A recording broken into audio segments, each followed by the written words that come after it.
喂，hello，OK，拍视频得保护快门，控制景深，搞氛围。这件事儿说起来简单，做起来全靠外置滤镜。可一旦要带上 ND、CPL、黑柔，再加上各种转接环，背包的重量会瞬间翻倍。今天这条影片想快速的讲清楚4种滤镜的功能，再看看怎么用更简单的方法来把需求解决掉。Hello， 大家好，欢迎回到 BRBD 的频道。我们先把4种滤镜讲明白。ND 固定遮光，像给镜头戴墨镜，强光下保持慢快门，大光圈就用它。VND 滤镜带旋钮，亮一点转浅一档，暗一点拧深一档，光线随时补偿。CPL 可以理解为反光橡皮，像水面玻璃打出来的大白斑，一转就消。黑柔给数码画面加一点胶片味儿，高光边缘晕开，肤质柔化，同时不会糊成油画。那么传统的解决方案是什么？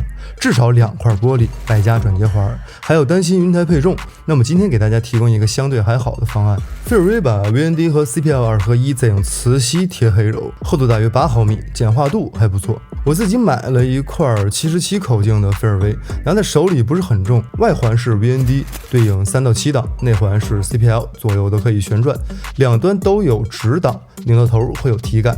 前端自带磁吸底座，一枚1/4的黑柔随盒附送，需要电影感时啪的一下吸上就好。如果想玩其他效果，换面方式也是同一个动作。玻璃为德国的肖特真彩，官方承诺色偏小于1%，镀膜是双面的 Nano X， 指纹和水滴轻轻弹掉即可。我们尝试了一些极不严谨的测试。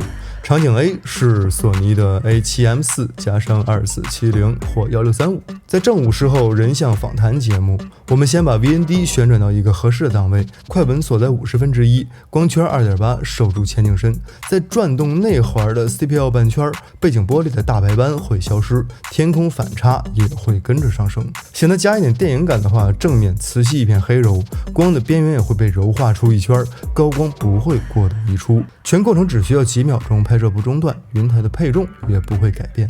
那么它的城市 Vlog 街拍的情况下又表现如何？我们依旧做了不严谨的测试。索尼的 A74 配上1635G 大师，白天拍 Vlog VND 控在3或4档，保持大光圈，肤色正常。蓝调时刻逆光出门，多拧1档到5或6，画面亮度及时补偿。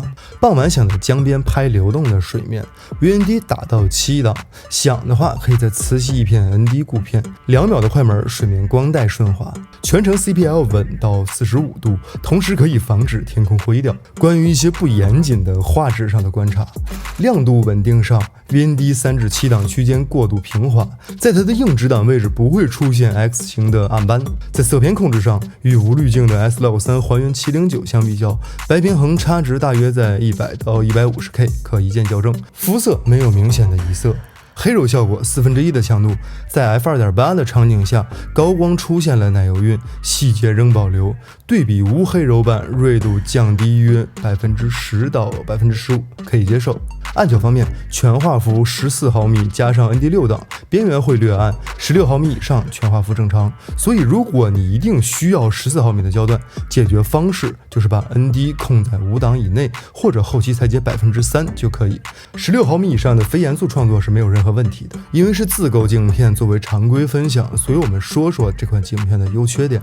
理论上它可以是1块顶3块的，省包省换省配重。虽然严格意义上是2块滤镜片，但我已经习惯把这块黑柔一直吸在这个 VND 上，思想上或许可以等同于1块。磁吸快拆，柔光加长曝，1秒完成。True Color 玻璃色偏极低，后期省修。当然它还有一些不足，超广角暗角在14毫米端仍然可见，所以需要控制 ND 的档位或者后期裁切。还有一些黑柔常驻的雾感，如果想要极锐利的商业照，需要拆片或者买无黑柔版。这2块镜片的预算门槛略高，但省去转接环和多片玻璃，拍片率会很高，所以也会很快的回本。最后我们说说推荐的人群，旅拍的 Vlogger， 一个人拍摄，光线口径乱，一个小配件基本就搞定。FX3 和 Ronin 的机位，轻纪录片，婚礼现场的调光时间是很紧的，一个镜片或许可以帮助你快速的解决问题。户外的小团队，下午转夜景，海景转室内，不拆镜就可以变换氛围。